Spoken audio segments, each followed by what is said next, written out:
Good morning. So today I am at the Museum of Aviation, Robins Air Force Base, Georgia. So we're going to be going through, taking a look at what's inside the museum.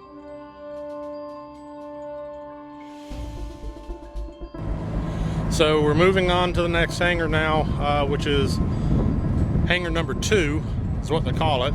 But it's actually the third building that we're going to be exploring today on this tour. This is the Century of Flight hangar. Now, to look at these things from the outside, these buildings are absolutely beautiful. I mean, look at that. Who would have thought, you know, and that's a hangar. So I know there's some really good stuff in there, so can't wait to go look at it. So one of the cool things, I'm actually walking down to the Century of Flight hangar right now, and I kind of missed pointing out something to you as I was coming down here. If you look behind me, you see what appears to be an amphitheater kind of setup, and that's exactly what it is. They've got flags from every state all around here, and I know that they use this area for special events, concerts and stuff like that. So really cool. I mean, it's right behind the first building up there, which is the Eagle building, and right in front of the Century of Flight hangar back here behind me now. So really neat place. Hopefully, well, I just felt a raindrop, so yeah, looking at the clouds, it looks like I might get a little wet when I come back out. But in the meantime, let's go inside the Century of Flight hangar and check it out. Okay, these are the entrance doors to the Century of Flight hangar, and as you can see, there's murals on the wall. I believe this is depicting a lot of the commands that have been at Robins Air Force Base in the past. Some of the Museum of Aviation information on the walls. So you come in and it opens up into this huge, wide open area. And I know that they use this area for special events, ceremonies, different things. So you can't crowd it with a bunch of airplanes. You wouldn't have room for people to sit. But they'll set up chairs and have meetings and, like I said, special ceremonies and awards and whatnot. So what a better place could anyone imagine having some sort of special event, you know, surrounded by all of this. So anyway, sitting over here, they have Cougar, mine resistant ambush protected MRAP vehicle. Now it's really unfortunate, the day and age that we live in, that stuff like this even has to exist. But this is an amazing feat of engineering in my opinion. I mean, the bottom of the vehicle is it's beveled, it's rolled, it's not flat. So in case there's an explosion underneath it, you see that V-shaped plate right there, that is designed to direct the blast away from the interior of the vehicle. So the troops that are inside hopefully would be able to survive any type of mine or whatever might go off underneath this vehicle. So looking at the exhaust that runs up and out, and all the different sensors, machine gun turret up on top. This bad boy is not meant to play around. I mean, look at the size of the springs underneath those tires. It's got blast resistant glass windows. That thing's just, you know, dang, if you were a prepper, that is the vehicle that you would want right there. Anyway, we're not talking about prepping though. Humvee, military grade. It does look an awful lot like the original Humvees that were offered in civilian form. Now I have seen some of these Humvees that are completely decked out. I mean, they look more like that one over there when they get everything on them. But this is a museum of aviation, so let's get back into the airplanes.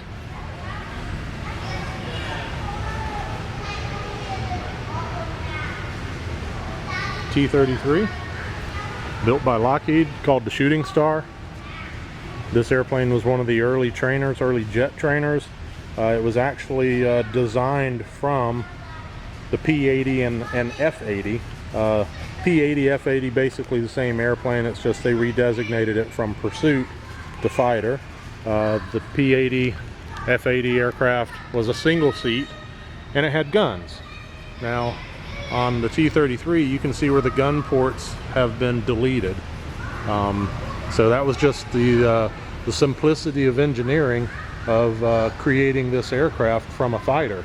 You know, let's just take the guns out and pour it over them, put a two-seat cockpit in it, and there you go. Now you had a trainer aircraft that was based off of, at the time, a frontline fighter. And so what better way to train your pilots that are going to fly these fighters than in an aircraft that acted like, handled like, flew like the airplane that you're trying to train them to fly. So you can see it has a pod underneath the aft end of the fuselage here, and I believe that was for carrying personal effects of the air crew that might have been in the airplane at any given time, especially if they would do cross-country flights, stuff like that. You know, they'd want to have a fresh uniform with them, or, you know, fresh pair of skivvies or socks, or, you know, whatever. You ain't gonna fit a whole lot in that little pod, but, you know, essentials. So really cool. Love the way that this is displayed, so you can kind of walk around underneath it. Now up above, remember in the other hangar we was talking about the Jolly Green Giant? Well, this is a further development of that airframe. This, I believe, was a Pavlo. It's an H-53 variant. The Air Force uses extensively, special ops. You can look at it and you can see all the sensors, the spotlights, the just minigun hanging out the door. So, I mean, this helicopter was just nothing but super bad news for any adversary. Oh, look at the rotor blades. Look at the size of that. Now the Jolly Green on the other side was 5 blades. This one's 7.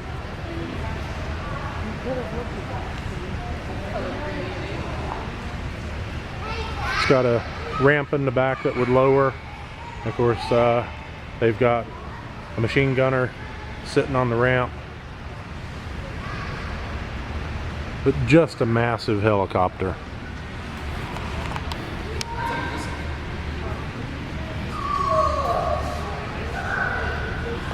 So I'll see if I can't find the information on this helicopter and show it to you guys. Now, also wanted to show you the T-37. I think I called it the Tweety Bird a little while ago when I was talking about the A-37. The A-37 was actually designed from this aircraft. So this is a small two-place, two-seater. They set side by side. 2 twin-engine trainer aircraft. It was built by Cessna, and this is one of the engines that's in this airplane.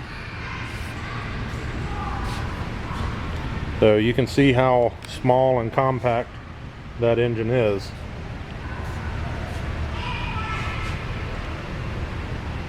So you can actually see the design of the engine and then the design of the aircraft and how it fits in there. You can almost visualize it.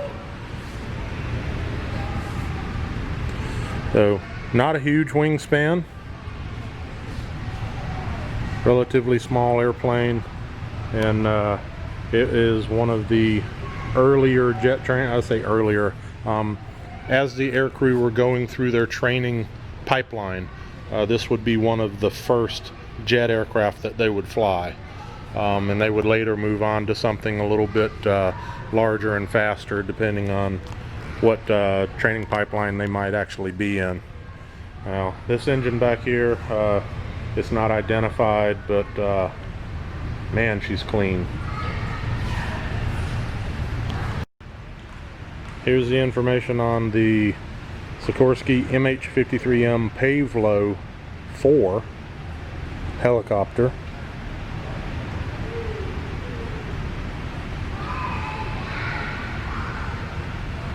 This helicopter was used extensively for special ops. And of course, yeah, we're talking about this bad boy right here.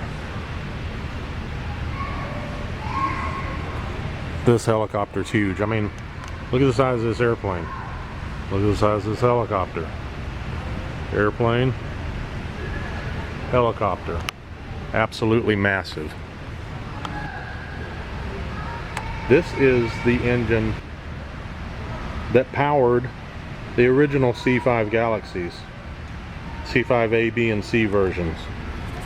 These engines were actually removed from the aircraft in 2018, and they were replaced by the General Electric F-138 CF6100. That's the C5M Super Galaxy.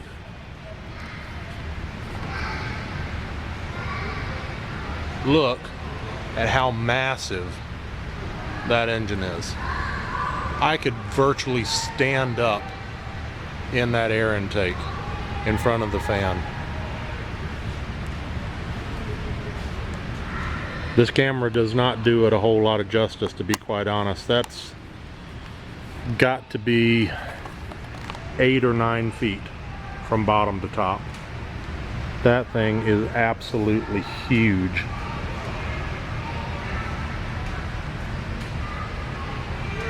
See if I can get a better shot here. And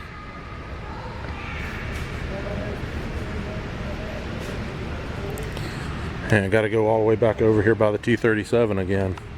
But you see how much of that is fan and compressor, and then how much of that is the core engine and the exhaust.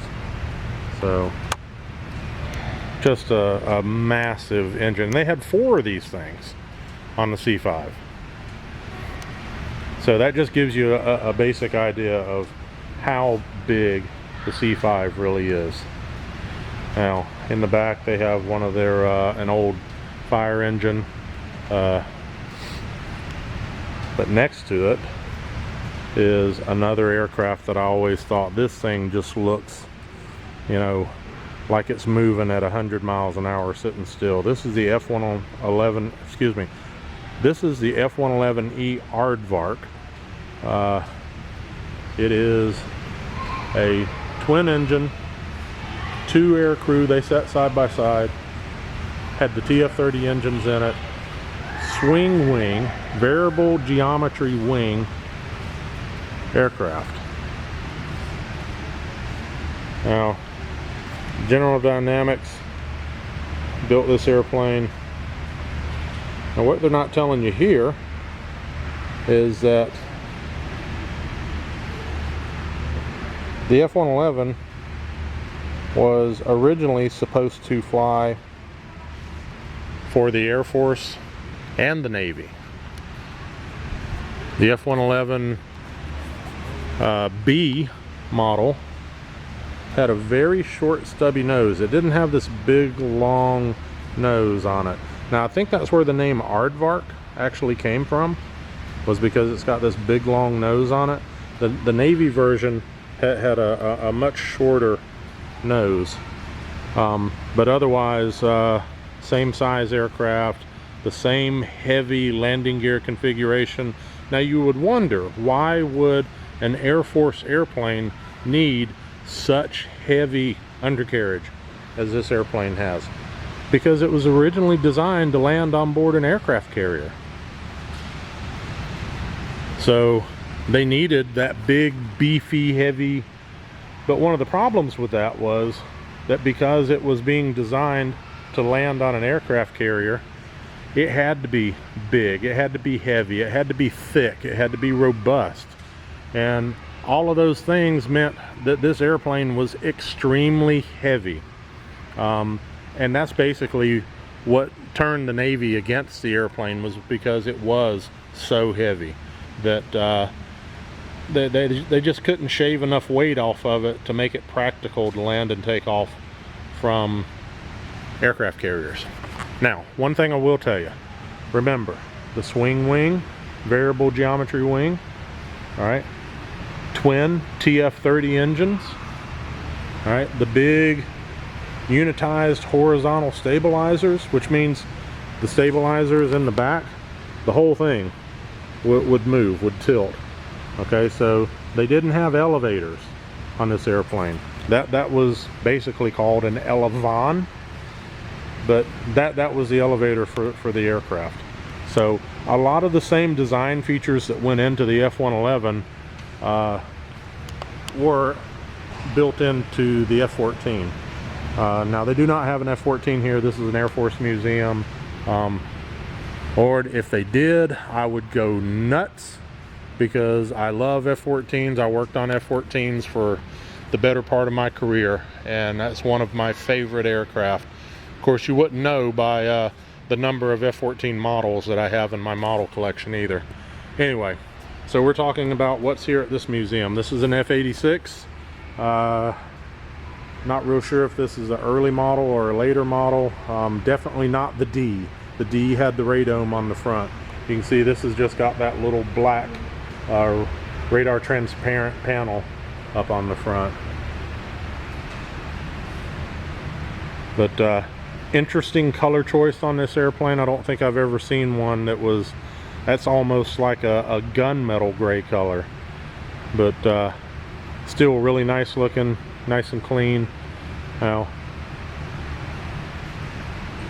there is no engine in this airplane, which is quite a shame, but I'm sure that it's kind of hard to find bits and pieces of an airplane that was designed back in the 50s, flew in the 60s. You know, that was 40-50 years ago. But what we're looking at here is an F-102 Delta Dagger. Now, note the tail almost comes to a sharp point at the top. This is a Delta wing, which means it does not have elevators or anything. All the control surfaces are on the back of the wing here. Now, notice how the wing curves down in the front. So that gave this aircraft a little bit better handling at lower speeds. It was a fighter aircraft, basically designed around Falcon missile. So it had the internal missile bay.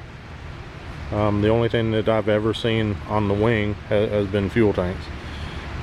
Look at the placement of the air intake right below the canopy. Okay, and this fuselage is pretty much flat all the way back. So the reason I was talking about the fuselage being flat all the way back, and this is a front shot of it, look at the shape of the canopy. You know, that thing is designed to be aerodynamic. But you'll look, and the fuselage is basically flat all the way down the side of the airplane. They expected this plane to have a higher performance than what it did when it was first designed. So now the reason why I'm telling you all of this is because I'm going to show you another airplane here in just one moment. So the F-102 Delta Dagger is the F-106 Delta Dart. Now, notice the canopy. Notice how it resembles the F-102. But also notice that the air intakes have been moved. They're moved further back. And you see that the side of the fuselage on this airplane has a Coke bottle effect to it. That's called area rule. And what they found out was the F-102 had an awful lot of drag because of the shape of the air intakes and shape of the fuselage. The F-106 solved a lot of those problems by redesigning the air intakes, redesigning the fuselage. Notice that the tail wasn't near as pointed as the other one. The shape of the wing is virtually the same. It's still a delta wing aircraft. It still has that rolled leading edge, which helped with the low speed handling. It still had the internal missile bay. Other differences, had the two nose tires where this one had the one, but the landing gear, the main landing gear anyway, was virtually identical. So two very similar aircraft, but the difference between them as far as their performance numbers was completely different. The F-106 was a much better aircraft, faster, and it went on to serve with a more distinguished service record than the 102 did. Now, one thing that I failed to discuss with you about what you're looking at here is this hangar is called the Century of Flight hangar. These two aircraft are also known as Century fighters, the Century series. And basically what the Century series was, and they don't have all of them in here, there's other examples around the premises here at the museum, but the Century series was the F-100, the F-101, the F-102, the F-104, the F-105, which we looked at in the other hangar, the F-106. All right, and they had an F-107 also, but it never made it into production. So, but that's, if you ever hear someone talking about the Century series of fighters, those are the fighters that they're talking about. So, I just heard thunder a minute ago, so it's probably going to be raining outside before too terribly long. What we're looking at here, this is a drone aircraft. This is called the Global Hawk. Look at the wingspan on this thing. It's designed to fly at high altitudes. It's got an engine jet. You can see the intake up on the top of the fuselage. But this is a reconnaissance drone. They basically program a flight path into it, and it flies itself. I'm sure that it has some sensors to help it avoid, you know, possible traffic or anything that it might encounter on its flight path. And there's somebody that would be monitoring this airplane from a remote location, but it's pilotless, it's unmanned. The Global Hawk was actually in the news not all that long ago. Iran shot one down, one very similar to this. So over here, gorgeous example of an F-16 in Thunderbird markings. I believe that this particular display is to honor one of the women that was in the Thunderbirds.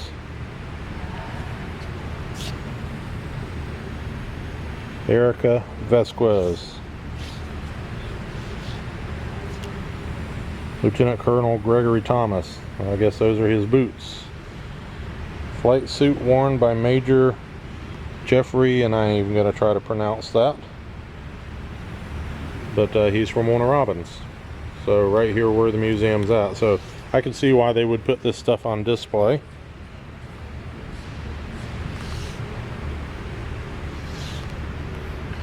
But you can see where they have tried to honor the Thunderbirds and some team members that have been on the Thunderbirds in the past. So really, really nice looking airplane. I mean, look at how small and compact it is for a fighter. I mean, you remember the helicopter across the way. Look how big that helicopter was compared to this fighter. This is what fighters are supposed to be about. Small, agile, lightweight, nimble.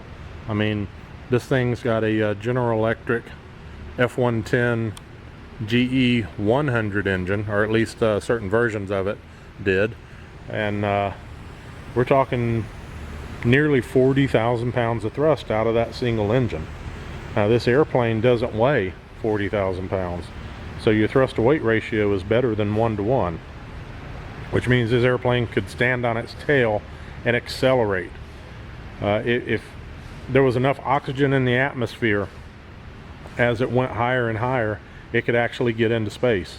But because of the lack of oxygen, the engine would shut down and it'd never achieve orbit.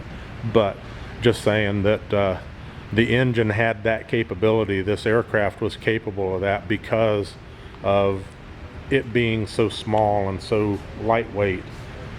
So, and of course, that's the business end of it right there.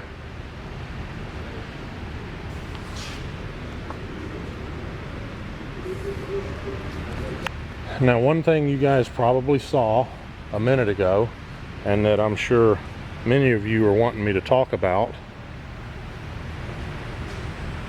is the U-2. No, really, they do have a U-2 here. This is 1960s era spy plane. Gary Francis Power was shot down in one of these, you know, big international incident. They still fly U-2s, different variants of them, but they still fly these even to this day. So it is a great reconnaissance aircraft. It can fly at up to 80,000 feet. That is like up there. But I know that everybody wants to talk about this. Everybody wants to see this. This is an SR-71, the Blackbird.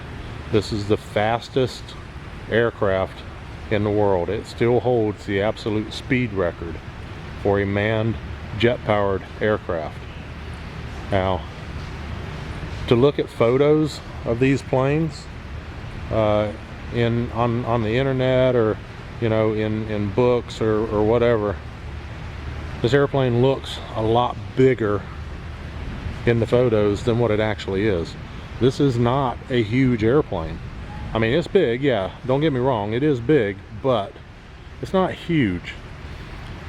But look at the lines on this thing. I mean, the fuselage comes down into this almost leading edge extension kind of shape all the way out to the nose. I mean, that's lifting body technology right there. And it also helps with the radar cross section, because the fuselage doesn't have right angles. Everything's kind of rounded, everything's kind of blended. Even the engine nacelles, everything's kind of rounded and blended, and that was designed that way on purpose.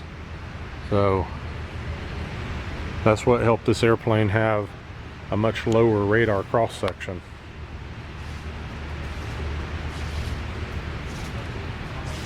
This is a SR-71 start cart.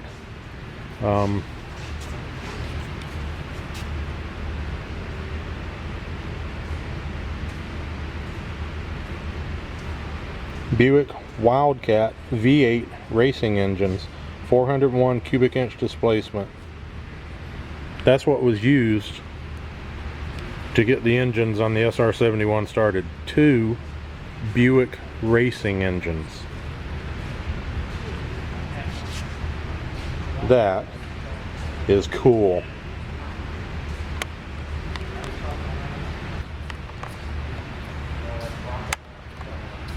You're never going to see a landing gear anything like this that has 3 tires on it.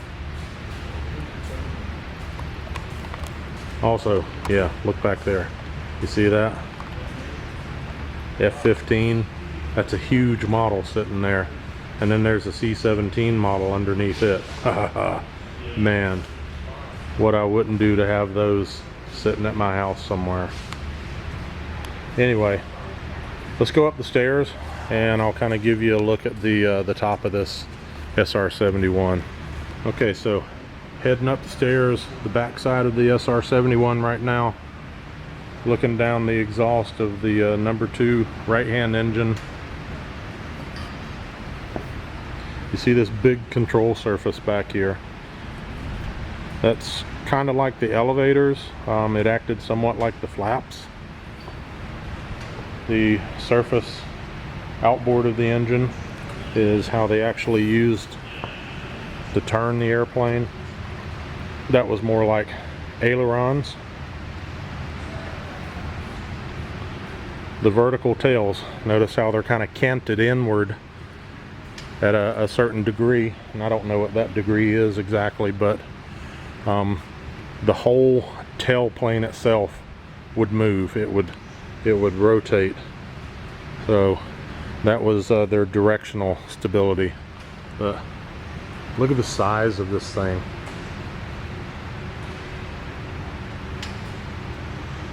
And from what I'm told, and I don't know how much truth there is to it, I have read that this airplane would actually increase in length by several inches and in width as well as it flew, because it would fly so fast, and the heat that was generated from the friction of the air, that the airplane would actually swell.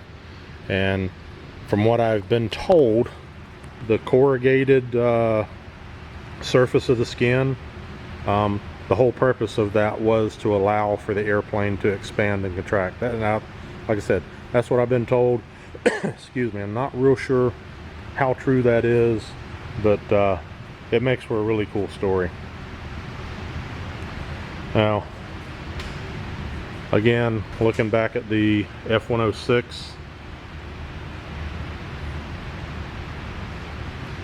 looking at the wing on this airplane, you can see the control surfaces on the back of the wing,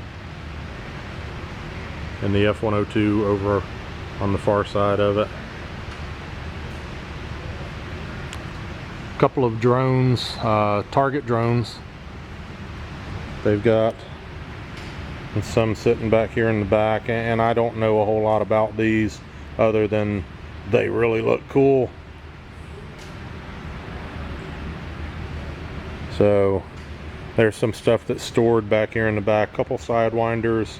Those are training missiles back there. Those look like AIM-9M, which we used to fly on our aircraft when I was in the Navy. I could be wrong about the designation, but that's what they look like.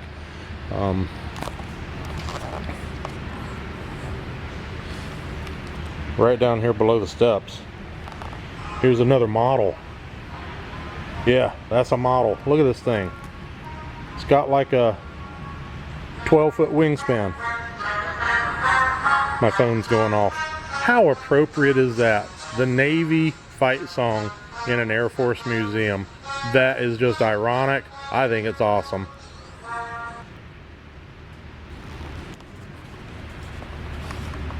If you recall earlier, I told you that ordnance with a blue band on it, or like those missiles with blue bodies, those are training missiles.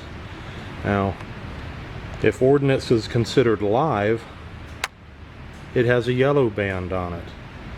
Now, I don't know what it is that they're trying to do with these, make it look more accurate by having the yellow paint on them.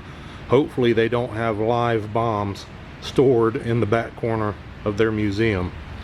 But anyway, those are some examples of some free fall bombs. I know the ones back here on the back, the two that are outboard, are what they call retarded bombs. Those fins on the back would actually open up and create drag, and it would allow time for the aircraft that dropped the bomb to get away from it before it exploded. The one in the center is an actual free fall without the retarded bomb attachment to the back of it. I want to say those are Mark 82s. I wasn't an ordnanceman, but those look like they're either 500 or 1,000-pound bombs. So yeah, real interesting that they're back here and they're painted yellow. Up here, top of the stairs, you have a Pitts Special. really small airplane. I think the wingspan on this might be 10 or 12 feet. Big engine, small airplane. It was used for acrobatics. Now,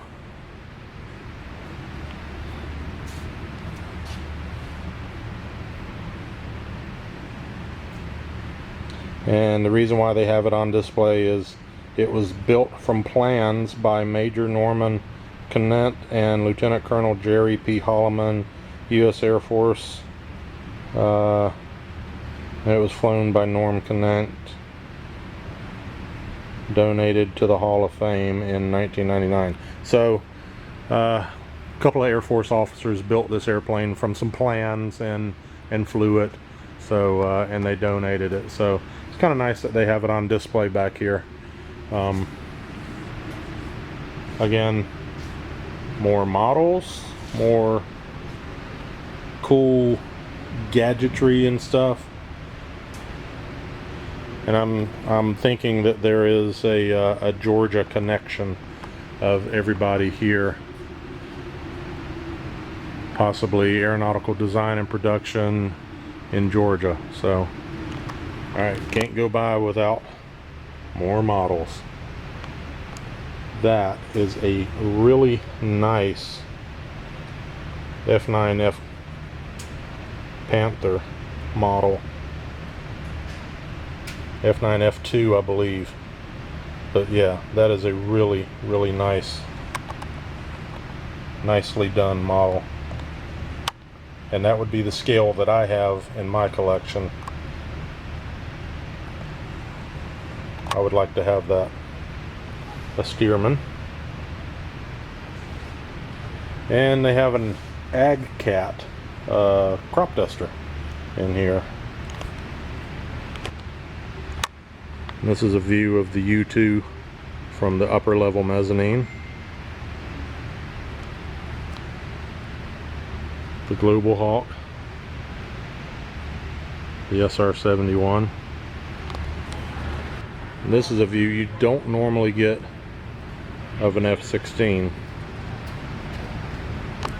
This again is a view from the upper mezzanine, looking down onto the vertical tail. Look at how thin and pointed and aerodynamic that thing is. That is just awesome. Alright, up top mezzanine, looking down onto the F-111 Aardvark. Well, one thing I wanted to point out is the dual jet exhaust. I don't know if you can hear the thunder in the background, but sounds like it's probably raining outside, so it's a good thing that we're in here right now. Right there in the middle, between the two exhausts, you see that silver piece that's sticking out. That's the fuel dump. If they ever needed to dump fuel, they could dump it out the back of the aircraft, lessen the weight of the plane, usually for emergency landing, stuff like that. Now the Australians flew the F-111s, and they would do a procedure. Now the Air Force did it too early on, but they outlawed it and wouldn't let the pilots do it after a while. But the Aussies would do a procedure, especially at air shows, called the dump and burn, where they would start dumping fuel and they would light the afterburners of the engines, which in turn would light the fuel that they just dumped on fire. And so there's this big, huge streak of fire chasing the airplane through the air. It was really kind of neat to see, but a little bit dangerous. I mean, if that flame ever somehow propagated into the fuel dump system, the aircraft could blow up. Yeah, so maybe not a good thing. Anyway, this gives you a really good look at the variable geometry wings. Now these wings would sweep, at least on the Tomcat. Now I don't know if the Aardvark was exactly the same, but these wings could sweep forward on the Tomcat to 20 degrees. and full aft was 68 degrees, which this looks about like 68 to me. It looks very similar, so I'm betting that it's probably pretty close. Now the one thing that the Tomcat had that I see on this airplane is it looks like they actually had some type of aileron out here on the tip of the wing. The Tomcat did not have that. Tomcat had spoilers and flaps, and they would use the horizontal tails and the spoilers for turning the airplane, banking, and so on. So, but anyway, huge airplane. Back to the Pavlo helicopter. The only thing about this helicopter that is, as far as I can tell, incomplete is the fact that they had to take one of the rotors off of the tail in order to mount it up here. But otherwise, just a beautiful display. Gives you a really good look of the helicopter. And again, we're up on the top mezzanine now, so you kind of get a look inside the back of the ramp. You can see the sensors and the antennas and just all the communication gear. They have a lot of self-defense gear on this aircraft. Flare dispensers, chaff dispensers, just you name it. I mean, this thing is just, it's huge, and it's just bursting with all kind of electronic gear. So like I said before, these helicopters were used for special ops. I don't even know all the secrets to these helicopters. They were capable of aerial refueling. There's the refueling probe in the front. I do know that during the Gulf War, the second Gulf War, one of these went down in the desert. I believe it had mechanical issues, and they had to put it down in the desert. The crew evacuated the aircraft, and one of the squadrons, well, not one of, it was the squadron that I was in at the time, was the VF-102. We were flying F-14 Tomcats. We were actually tasked with flying a mission and dropping 2 laser-guided bombs onto that helicopter to blow it up so that it would not land in enemy hands, and they couldn't get the secrets of what this helicopter could actually do, what kind of equipment was in this helicopter. And I remember watching the footage that the aircrew brought back to the ship. It was the FLIR image, forward-looking infrared radar, of watching these bombs drop and explode on this helicopter in the desert. So it was really kind of weird. T-33 again, looking at it from the top, get an idea of the size of the canopy, the cockpit in this aircraft. A little bit of a sweep on the wings, but not much. It's really considered a straight wing aircraft for all ideal purposes. So that is the tour of the Century of Flight hangar. We're going to be moving on to hangar 3 here in a minute. So stand by, got more to come.